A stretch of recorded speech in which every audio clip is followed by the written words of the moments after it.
From the beautiful city of Los Angeles, California, we bring you the Gimme Three podcast.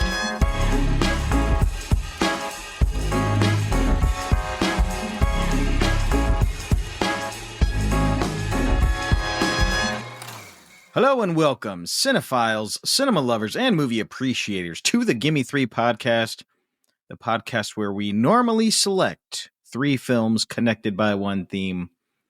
But over the last couple weeks, we've been taking it one step at a time, one film at a time, as we've been going deep on the Lord of the Rings trilogy, celebrating the 25th anniversary of the Fellowship of the Ring, which we discussed that film 2 weeks ago.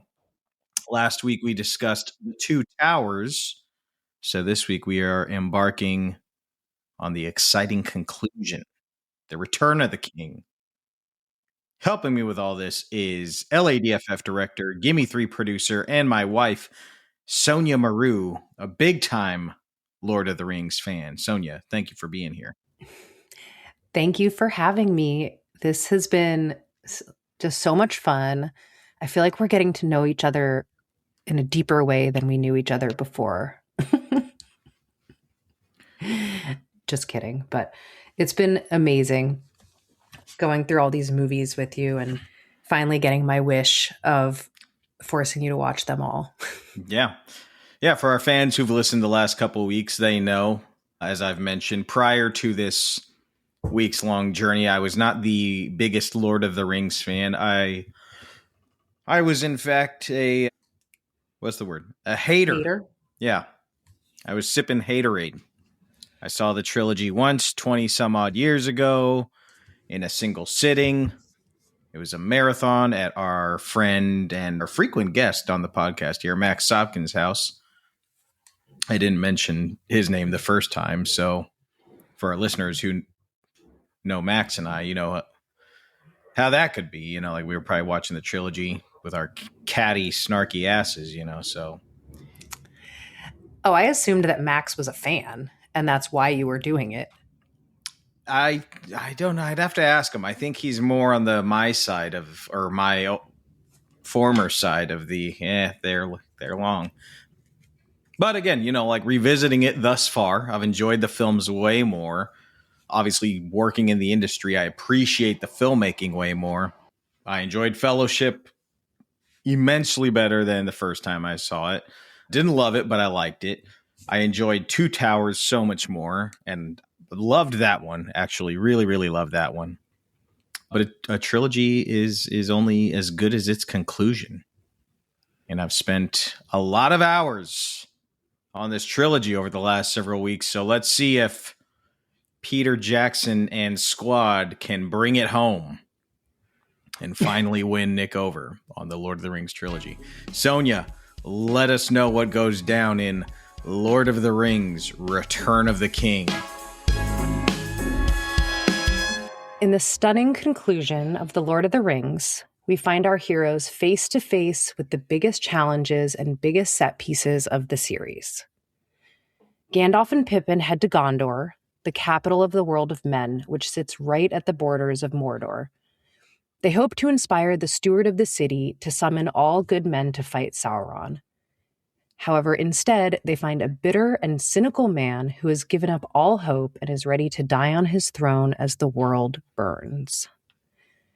En route to aid Gondor against Sauron, Aragorn meets with the elf Elrond, who gives him the sword that cut the ring off of Sauron's hand all those years ago and urges him to take his true identity as the heir to the throne of men. With his true big king energy realized, Aragorn heads to the city of the dead with Legolas and Gimli to ask the ghosts of thousands of warriors to join them in one last battle. Merry and Éowyn disguise themselves as men and ride to war with Theoden, Éomer, and the soldiers of Rohan. And everyone meets in Gondor to fight in the battle against Sauron's massive orc army. The battle to end all battles. Meanwhile, Frodo, Sam, and Smeagol have made it to the borders of Mordor. Gollum leads them into the lair of a giant, ancient spider named Shelob. He hopes that Shelob will kill the hobbits, leaving the ring for him. However, the hobbits are tougher than he expected, and they injure Shelob, escaping from her webs, only to be captured by orcs. In a stroke of genius, Sam is able to break them free of the orcs' lair, but they still have to make it across Mordor to Mount Doom, with a desperate Gollum hunting them and an exhausted Frodo on the verge of losing hope. Will good succeed over evil?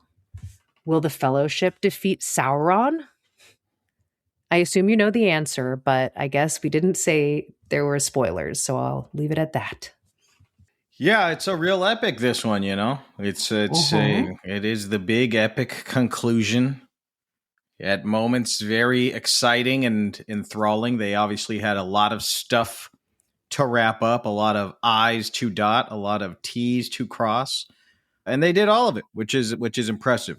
For me, some of it worked really, really well, and other elements didn't work. That's obviously for me. Again, I have some critiques on this final one that I know, again, like I am in the minority. So I know a lot of Lord of the Rings fans, including you, are going to come at me for some of my takes on this, but Well, that's okay. yeah. You can handle being come at. Oh yeah. Came at. Oh yeah. Plus, I mean, the whole thing is the premise of these episodes is I love it. So I will always be the voice of the fan. Right. But I think it's fun to hear somebody else's opinion who isn't like 100% enamored. Throughout the trilogy and throughout these episodes, I've talked about how, I just think there are too many damn characters in these movies. But I kept thinking, all right, let's see it play out. Let's see how these characters kind of inform the ending. I'm going to stick to my guns here. There's too many damn characters. The characters that matter, the characters that actually embody the theme, drive the story forward, their scenes, their arcs, their conclusions, really, really tremendous. I liked a lot of what was going on. Some of the other characters that, in my opinion, are there to serve the fan service. You're just like, oof, okay, I could cut this scene from this movie. I can cut this scene from that movie with them. And then you think about it, it's like, man, if they had cut that character from the whole trilogy, it would have saved about probably 45 minutes total. Bada bing, bada boom. I know what you mean. I've had that experience with other films. Mm-hmm. Like, I think we talked about it with Guillermo del Toro's Frankenstein. I felt like Christoph Waltz's character could have been cut from the film. I mean, you'd have to obviously do like some slight rewriting, but I was like, I wouldn't miss him. Well, you guys can hear us talk about Guillermo del Toro's Frankenstein next week on next week's episode. Really? I don't know what the theme is going to be, but we're going to be celebrating the birthday of a famous and popular actor next week. So we will be discussing Frankenstein, Guillermo del Toro's Frankenstein. Oh, that's funny. I didn't even know I was teeing up promo. Mm-hmm. Well, I'm not going to be on that episode, so I'm just going to say that one piece now. I think you could have cut Christoph Waltz's character and the movie would have been just fine. Like, he was funny, but he did not serve a purpose for me in the big picture of a film that is quite long. Right. All right. So do you want to tell us who you would cut?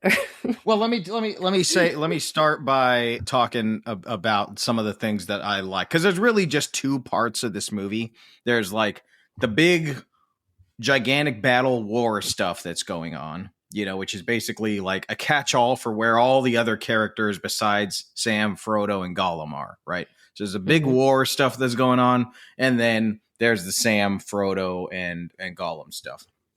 The big war stuff is where I felt like a lot of stuff could have been cut from that. Mostly also because like we just saw a lot of that kind of stuff in the previous film. So some of it felt redundant, especially like the prepping for the war. I'm just like, man, we already done prep for war. I thought we was already in wartime. But I want to talk about some of the stuff that I really liked in all those war sequences, because there is a lot to like. One, these orcs using decapitated heads to launch at their enemies, to launch at the good guys. Okay, that was fucking metal. Mm-hmm. That was awesome. Aragorn, Viggo Mortensen's character, enlisting the ghosts from, previous war to help them win this war in order to give them like some resting peace.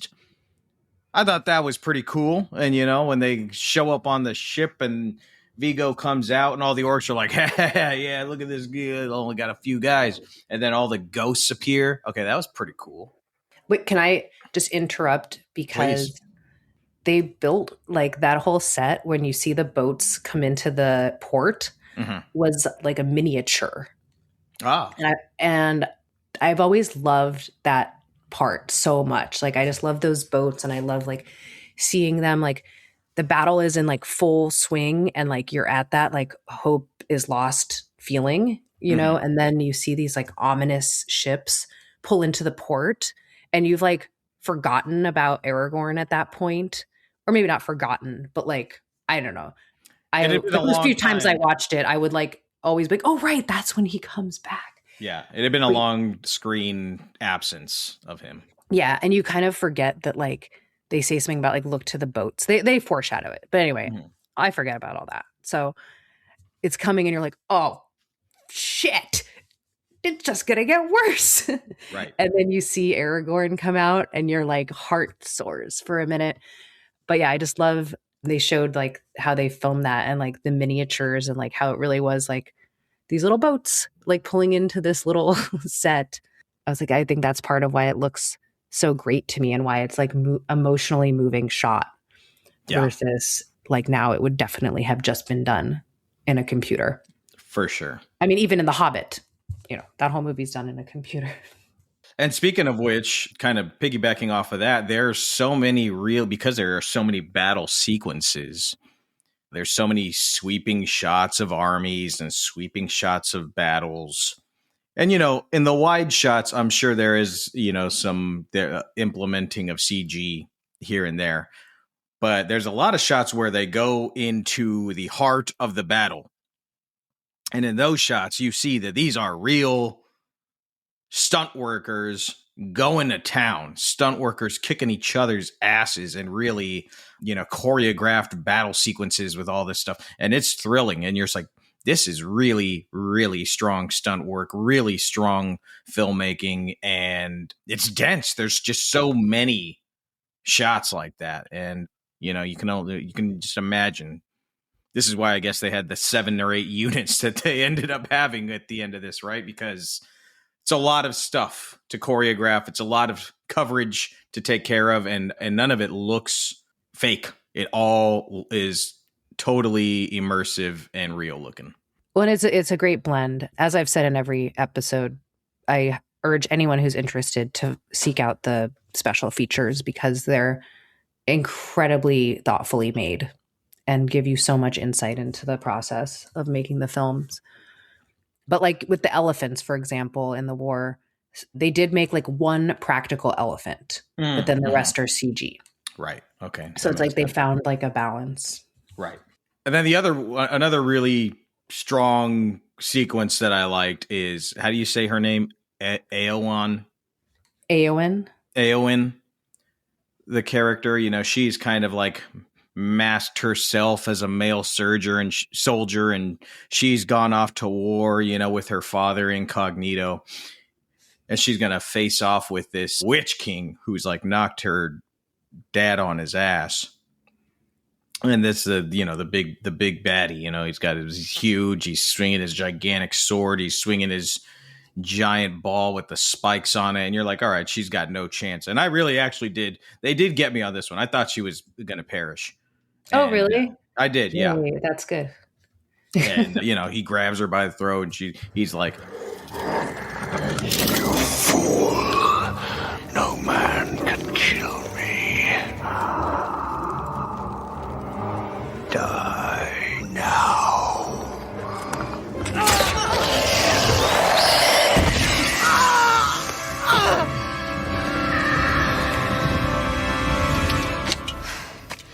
I am no man. And she stabs him right in the, abyss of his black face. And the head crumbles and shrinks like a bag of potato chips. I was like, all right, that's badass. That scene also like always gives me a physical emotional reaction when she says, "I am no man." Right. Yeah. Because you spend a lot of time with her character. She's probably one that you wish that they were going to cut at some point, but then it really pays off. She was not one of them. She was not good. one of the ones that I liked her. I liked her character, and I liked, her father. I thought that was a good character. Like those two characters I liked. And, she also helps. She serves purpose because in the Two Towers, she helps Viggo Mortensen's character, Aragorn. She underscores, the feelings that he has for Liv Tyler's character. I think she's like, all right, this is a wonderful woman, but I don't love her like I love Arwen, my elf queen. Yeah, I know you feel genuinely bad for her because you're like, oh, you guys would make a great couple, right? But you're barking up the wrong tree, right? But there is one subplot that I quite literally couldn't give two shits about in this film, and that's this Denethor cat and his son, his king, like Faramir, brother of Boromir. My God, this is there's a lot of plot centered around it. I'm just like, wait, why are we spending time? You got about 20 to 30 minutes of screen time in this film. At least. For these characters that have little to no effect on the movement of the plot or the main characters. In fact, at one point, Denethor, this dad, who's just a weirdo character, is about to burn his son, who he thinks he's dead, maybe he doesn't. Their finale made it very confusing to me. But Pippin is like, wait a second, he's not dead. This can't happen. He's going to burn his son alive. So he rushes through war and fighting, and he's running. This hobbit is running through literally dozens of other men dying around him. Just people just falling like left and right. And he calls on Gandalf, who again is literally in the middle of warring. He is warring hard. And he's like, hey, they're going to burn this guy alive and he may or may not be dead. It's like, bitch, look around you. Everybody be dead. But for some reason, Gandalf is like, you know what? Yeah, I'm going to leave the war and leave all these other men who need me. And I'm going to go save this guy who we barely know. So not only did this storyline not aid the film plot, theme, etc., in my opinion, it actually made one of the coolest characters, Gandalf, look like an idiot. I don't like this. Rubbish. I mean, I think you have a valid point about Gandalf rushing, from like basically being like the general of this army to go deal with this. Like that's a valid point. However, I have to disagree that I think that Denethor is such a good character. It's like one of my favorite parts of this movie. Oh my. And that's not because of the book. That's because of like that actor and that set, the creepy relationship he has with Pippin when he makes him like sing. Yeah. While he's eating. I love that scene. Yeah, no, like everything in the film, it's all well executed. Like the sets are amazing and the actor's performance is good as he's like eating the food, and the eating is very nasty and textile, and it's just like kind of gross. He's a gross character. I mean, I'll never be able to eat a cherry tomato and have it like pop in my mouth without thinking of that fucking scene. Right. Life-changing. Go, carry on. Go on. But the movie's 3.5 hours long. I mean, just like cut it out. All right. So I think we needed 3 versions of Lord of the Rings. We need the theatrical cut, the extended cut, which is what I want to watch, which is like, give me more of that. Can't believe it. And then there's the Nick cut. The Nick cut would be about 2 hours and 15 minutes. Yeah, of just banger after banger scene. There'd be a lot less hugging and looking at each other. I think you're discounting the importance of that in the big picture, but I guess we'll find out when you recut Lord of the Rings. Mm-hmm.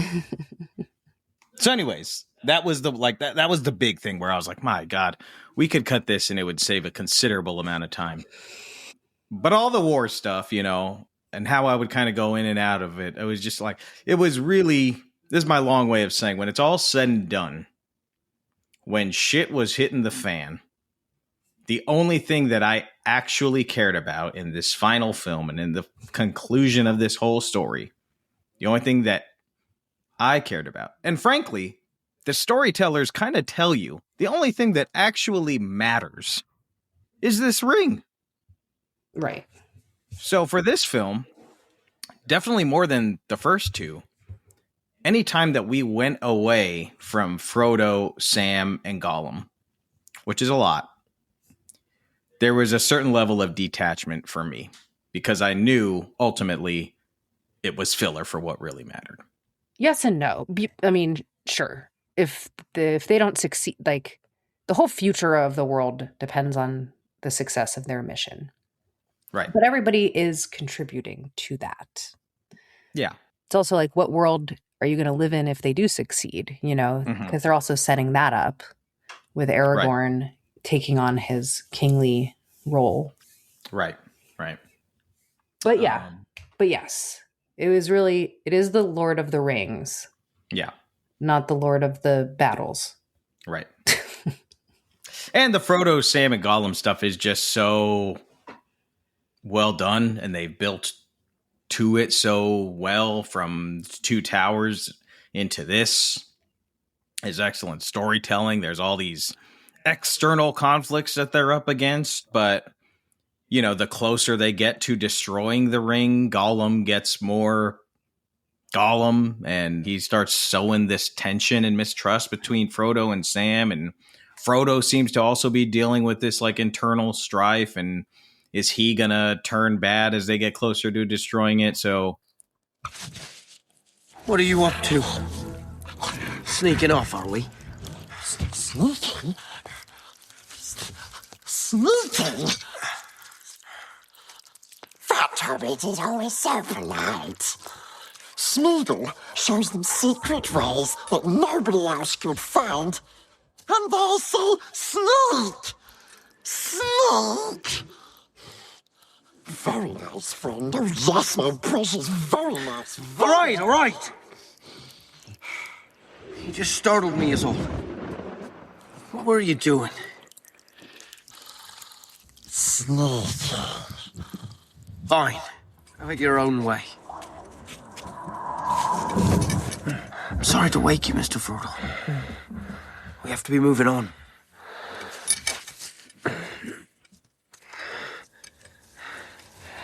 It's dark still. It's always dark here.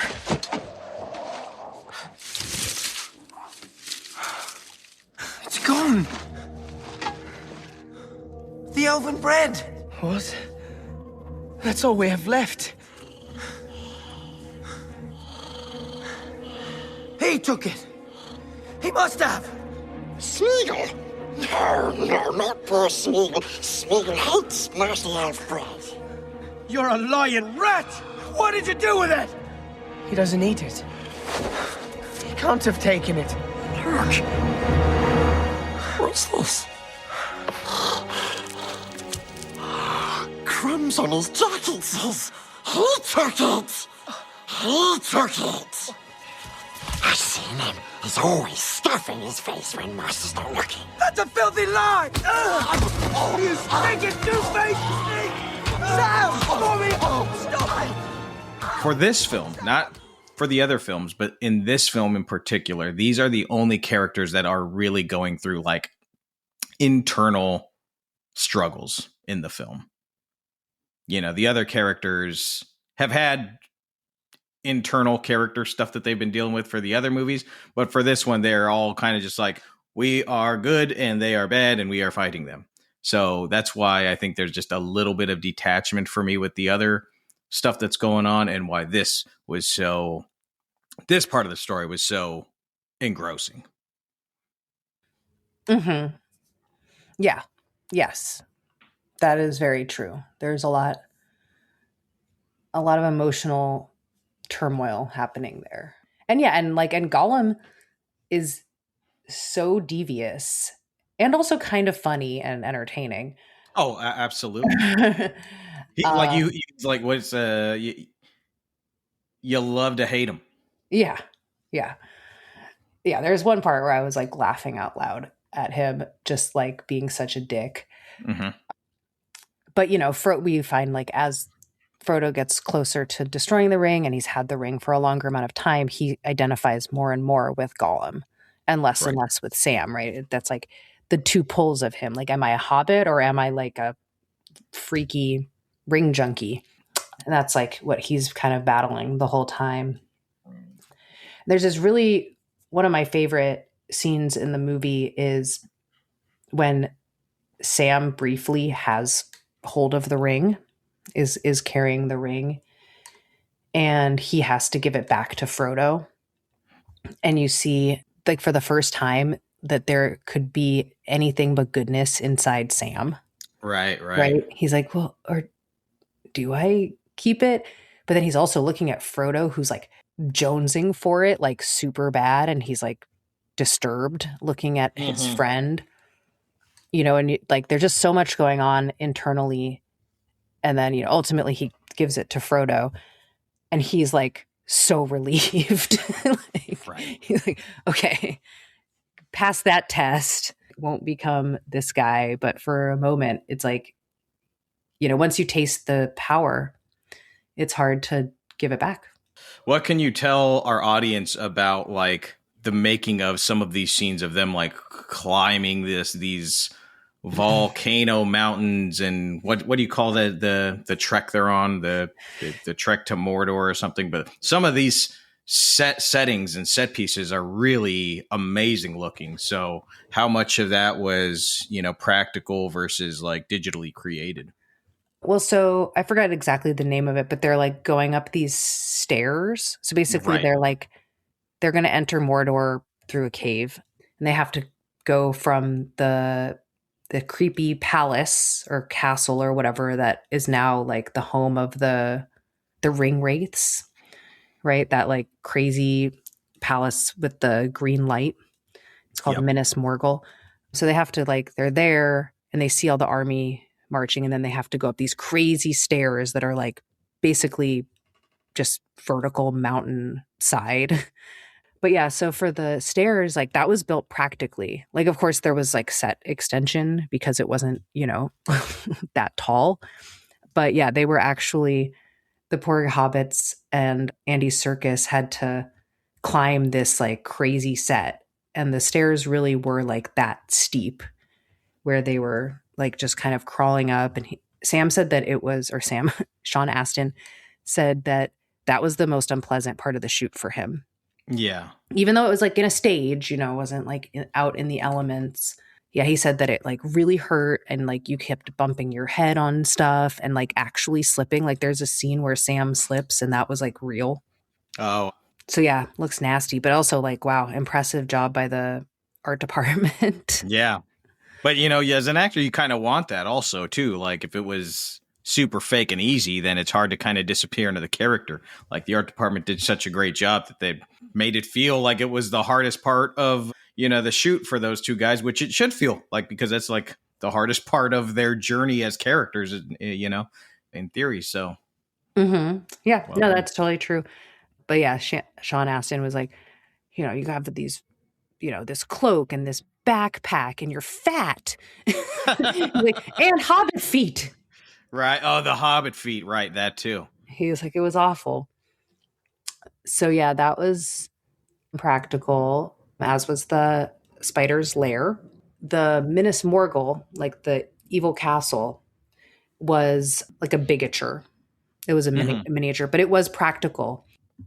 Incredible work from everybody. And as you mentioned to me the other day when we were talking about it, the film was nominated for 11 Academy Awards and it won all of them. Mm-hmm. And I feel like, this was kind of the Academy's way of tipping their hat to the entire team, not just for this film, but for their work on the entire trilogy, which was an all-consuming blood, sweat, and tears. I mean, every movie is all consuming blood, sweat, and tears extravaganza, but these three films together combined is just, it's a level of dedication and skill set that is rarely accomplished. So, Yeah. I mean, you know how, like, with the Oscars, like, for example, when Leonardo DiCaprio won Best Actor for, like, The Revenant, but he had been nominated several times, and, you know, people probably thought, oh, he should have won for Wolf of Wall Street, you know. So a lot of times, or Scorsese winning for The Departed, when he hadn't won for any of his other movies. You know, it's like the Oscars, like, tend to be behind on when they give it to someone. So I think with this, like, yes, all their Oscars were for the trilogy, even though they waited to give it to them for Return of the King. I mean, and maybe if Return of the King was terrible, it wouldn't have won them. But yeah, I think it definitely was an award for the whole project. Yeah. Not just for this movie. A Trilogy Achievement Award. But yeah, I won Best Picture. Peter Jackson won Best Director. Best Adapted Screenplay. Best Score. Best Song, which was by Annie Lennox. Sound Mixing. Art Direction. Makeup. Costume. Editing. And VFX. So, but did not get a single acting award or acting nomination or award. As it shouldn't have. Fair. Sorry. Hey, I'm not arguing with you. Although now that they're doing this casting award, like, I would argue that it could deserve the cast, since, like, they're kind of saying that that's going to be viewed as an ensemble or like a discovery based award. Like, considering that I had never heard of, like, anybody in this movie besides Ian McKellen and Frodo, or sorry, what's his name? Elijah Wood, before this movie. I think the casting is pretty incredible, but sure, maybe not like a single role deserves it. Yeah. Or stunts, you know, if they were giving out Oscars for stunts, like, it totally could have and should have won for stunts. Yeah. I guess we could look at what the SAG Awards did that year. Maybe they got ensemble and or stunts, if those were even awards. The SAG Awards started the Outstanding Action Performance by Stunt Ensemble in a Motion Picture Award in 2007 was the first year. After these movies came out. But I just wanted to highlight real quick 2015, because I thought you would find this totally fascinating. This was a year for stunts. Mission Impossible Rogue Nation was nominated but didn't win. And you read that and you're just like, what the heck? How'd they get that wrong? But then you read what did win and you're just like, oh yeah, that actually should have won. And it's Mad Max Fury Road. Oh, yeah. Yeah, for sure. But that's tough. That's a tough one. That's tough. Tough loss. I hope Tom Cruise has recovered. Well, the other, like, 3 other Mission Impossible movies have won since then, or 2 others. That's why he was like, on the next one, I have to jump out of an airplane. Right. Okay, cool. I mean, I want to talk about the multiple endings, but is there any other behind the scenes featurette gems that you want to touch on first? Well, I will just say, this isn't a behind the scenes gem, but I love Merry and Pippin so much, and I love their relationship. It warms my heart every time they're together. And I love the scene at the beginning of this movie where they're with the Ents after the Ents have, you know, destroyed Saruman's lair, and they're like all stoned and drunk, getting loaded. And the rest of the guys show up after the battle, and they're just like, you goddamn hobbits. Why aren't you sharing? Right. Puff, puff, give. So yes, I just always love them together. So I figured I'd take a moment to say that. I'll also say that my only, like, negative on this movie is that the bad people, like in the battle in Gondor, there's, like, also bad humans. And they have, like, a very, like, Middle Eastern, like, North African kind of vibe to them.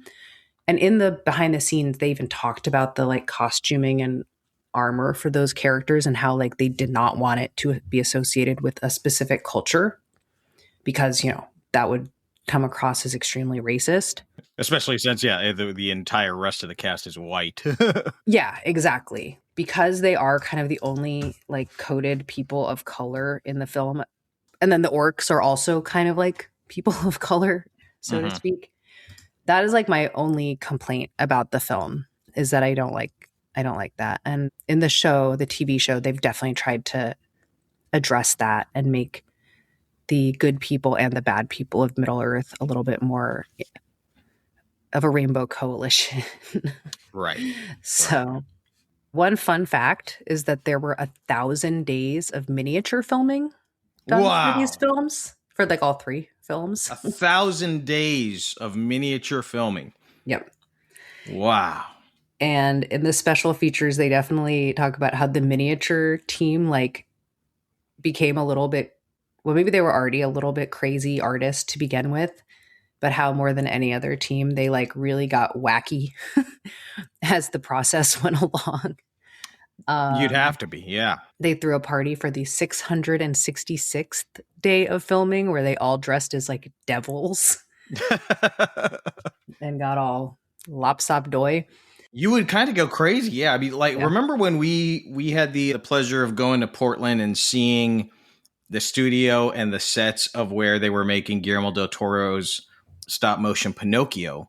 And we were coming in on the tail end of their production schedule, and they were kind of like super tired and a little loopy because when you're super focused in on like tiny worlds for so long, for 1,000 days or 666 days, you start to go a little crazy. Cray. Yeah, and probably in that Pinocchio they were filming for several years. Like I don't know if it was 1,000 days, but they were crazy. Remember they had built a bar in the soundstage. Yeah, for sure. Another fun fact is, you know how there's a head orc in this film and he kind of looks like a pig, for lack of a better word. He's kind of got like pinkish skin. Right. And a really pinched nose. He's like a fun character. I think he's a fun character. He's like the one who like the catapult like throws a giant piece of rock like into the battlefield. And he like nearly misses him. Yeah, it like lands right next to him and he spits on it. Yeah. So he's played by the same actor who played your favorite orc in the first movie. The like predator looking badass one. So he plays both of those. Oh, that's cool. That man knows how to orc. Yeah. That's why they were like, well, why can't we just use him again? It's like no one's gonna recognize him. Right. Just like how the guy who played Gimli also did the voice of Treebeard. But like you wouldn't know. Treebeard being the Ent, by the way. Because I know that you're not so great with the names. No. And then, yes, the practical Oliphant or elephant, or it actually has another name too, I forget, took 18 trucks to transport. I think they did their wrap picture with a whole bunch of people and their families, like standing on top of and around the elephant. That's cool. Yeah, because it was the one that was dead. It was the one that's like laying on the ground. That's near where Éowyn stabs the like king of the ring wraiths. Yeah, I don't know if you remember. There's like a big one laying on the ground. Yeah, so that's the one that they. That's cool, and that's smart to kind of use that as like a set piece in the back to give it depth, but make it feel real and it's stationary, so they don't have to make it move. So yeah, that's smart. Yeah, right. It didn't have to move. And then the last thing is, there's a very last scene of the movie where Frodo and Gandalf and the elves board the boat and they're going to leave Middle Earth for, heaven or whatever. That entire set is a miniature that they built out. So if you rewatch the thing and you look like how deep it goes, like how far into the horizon you have to see that boat go. Right. They like built that whole thing out and it is gorgeous. But I guess like at first it was just going to be a little piece. And then Peter Jackson just kept making them build like more and more and more of it. Hence why those people went crazy and had to do like a satanic party. Right. I think that happened a lot. I think There I'm was sure. a lot of times where they thought something would be enough and it just wasn't enough. I'm sure. I'm sure that was happening constantly. But, I also do get the impression that everybody truly did believe in what they were doing, or had faith that this was worth the insanity. Okay, before we go, I just want to talk about something that is talked. I mean, it's not just me. This is like a talking point of this film. It's like one of the big talking points of this film, right? Is the multiple endings. Mm-hmm. And we know that there's too many because as I walked into the room as you were watching one of the DVD featurettes, even the filmmakers and the cast were talking about how there's too many endings. And Elijah Wood was telling this story about meeting Jack Nicholson. I don't know if it was at an award show or a meet and greet or something. It was at the Golden Globes. It was at the Golden Globes, and Jack Nicholson was like, "So what happened? Did you die or what?" And Elijah Wood was like, "No, well, they saw, you saw what I went on the thing." And Jack Nicholson was like, "Oh man, I left way before that." But yeah, okay, too many endings. The thing with this multiple ending, I was thinking about it, I was thinking about the whole final 20 minutes of this picture. The thing with the multiple endings and why it's so infamous, I think, is because the endings get weaker and weaker the more you go in. The more you go along, it's like, that's not as good as the last ending you gave us. So, there you have some endings with that. It's like, all right, it shouldn't have ended there. With Frodo waking up and everybody comes in and everybody's smiling and laughing. And it's like, all right, yeah, we're having a good time here. And then we have, not everything's wrapped up. So I agree, should not have ended the film there. Then you've got the marriage with Arwen and Aragorn, which I think is very lovely. And it's something that we've wanted for the whole trilogy. And you've got all the characters are there, and it's a great scene, and they both look like fucking money, they look awesome. It's a beautifully shot scene, and then the scene ends so wonderfully, so beautifully when Aragorn and Arwen, they come over to the hobbits, and the hobbits start to bow down to the king, and Aragorn says, no, you don't, what do they say? Like, you bow to no one or something. You bow to no one. You bow to no one. And Aragorn and Arwen and the whole race of elves and all these courtship, basically all the people in the scene they all bow down to the hobbits. And you're just like, oh my God, okay, this is a beautiful way to end the film. It sends a message. The little man, can fight for what's good in this world and does fight for what's good in this world, and they will get the respect that they deserve. It was a very uplifting, underdog ending. Mm-hmm. The little man, it was just like, whoa, that is an ending. Unfortunately, that's not the ending. Then they go back to the Shire, and it's like, all right, they've been talking about the Shire and going back to the Shire. I could see why we're going back to the Shire. And we got this great scene where, our hobbits, Frodo, Sam, and Pippin, and what's the other guy's name? Merry. They are all going into the bar, that they were in Fellowship, and it's their bar, and they're sitting in the bar and they're drinking beer and they're enjoying the company of their fellow hobbits, and they look around and everybody's having a good time, and they look to each other as if to say, you know what? It was worth it. We're alive. Our people are alive. And these formerly meaningless nights, now they have some meaning, perhaps. And the filmmakers and the performers, they have accomplished this non-verbally. They have evoked, at least for me, these feelings, these thoughts of like, this life is worth fighting for, kind of underscoring Sam's speech at the end of Two Towers. Like, there is good in this world and it's worth fighting for. And you see it here in this scene with everybody smiling and having a good time and enjoying each other's company. It's like being with your friends and your loved ones is a wonderful life that's worth fighting for. And I was like, God damn, now that's an ending. Unfortunately, that's not the ending, because we keep going and we get this wedding. I'm going to speed it up. I'll give it to you. The wedding we could cut.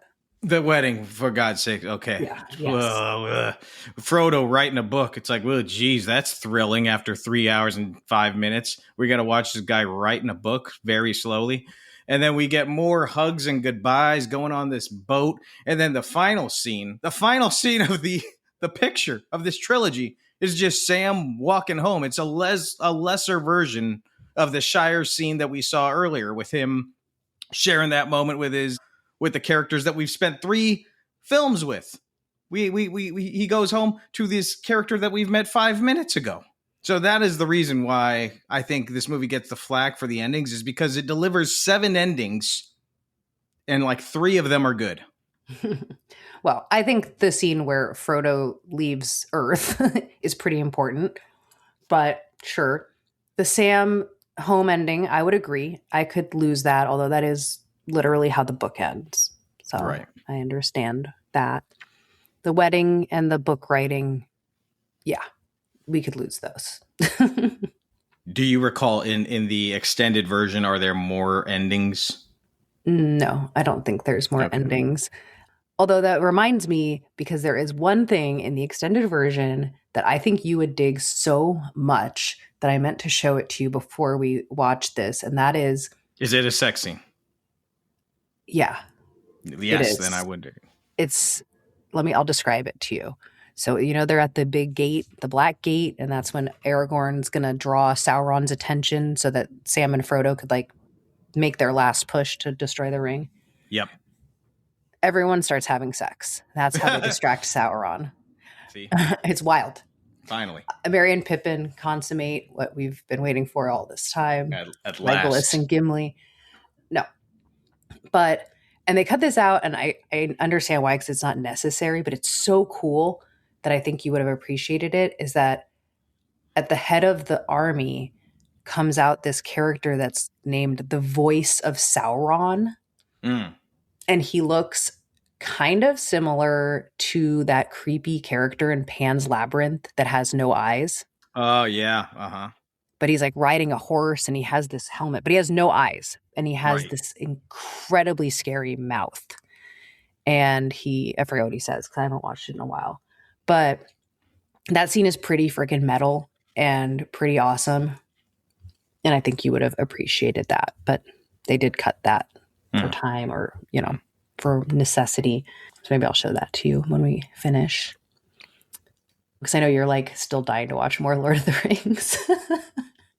I mean, here's the thing that I'll say for this revisiting the trilogy. I definitely liked the films way more. I will no longer bully Lord of the Rings fans. I won't do it. I just won't. I won't even stand for it. If I see bullying happening of a Lord of the Rings fan, I will step up to their defense and I'll put a kibosh on it, in fact. Aw, that's sweet. I like these movies. I think they are incredibly well made. I think they are actually, in a way, because of how much practical work went into the making of these films, it's almost kind of a swan song, this trilogy, of a type of filmmaking for these big epics that we no longer saw, because shortly after this, we get the big blockbuster epics turn out to be the Marvel movies and these modern Star Wars movies, and those just aren't made the same way. Even the Hobbit movies, as you mentioned, aren't made the same way as this trilogy is. So this trilogy, I think, what I can appreciate now is kind of a swan song for the type of filmmaking that I like. And of course, there's filmmakers still doing it, like Guillermo del Toro and so many others. But for the big studio pictures, the big fantasy epics, they just aren't making them like this anymore. And that is quite sad. And I think that's why certain films haven't hit as hard and has had a lasting impact as these films have. So, yeah, I have a lot of respect for these films, these filmmakers. The story, I think, is when it hits, when it's focused on theme and characters, it is quite transcendent. There are other points, as I mentioned, where I thought it was painfully boring. But for the most part, tremendous work.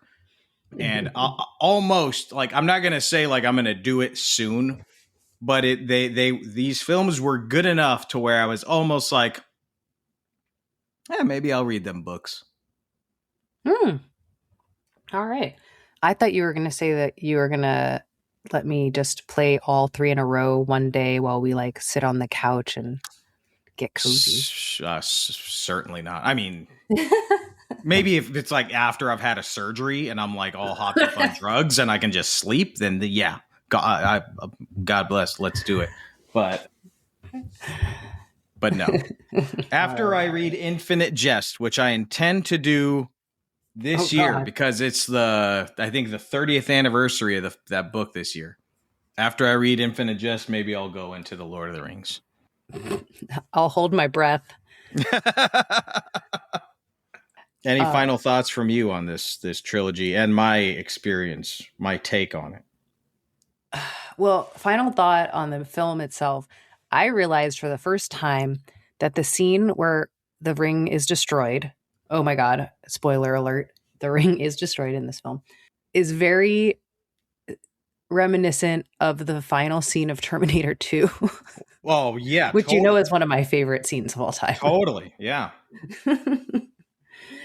But I think that scene is very satisfying of seeing Gollum, fall into the lava with his precious. Mm-hmm. Because he's so happy. Right. And you're like, oh man, it's tough life when you're a hardcore addict. But as far as your reaction, I'm so glad. Like, I honestly did not think you were going to like them. Like, not because I think they're likable, but I thought you were still going to dislike them and that it was going to be a really depressing podcast series. So, well, I'm a stubborn asshole and you know that. So I think that's what you were expecting. It's true.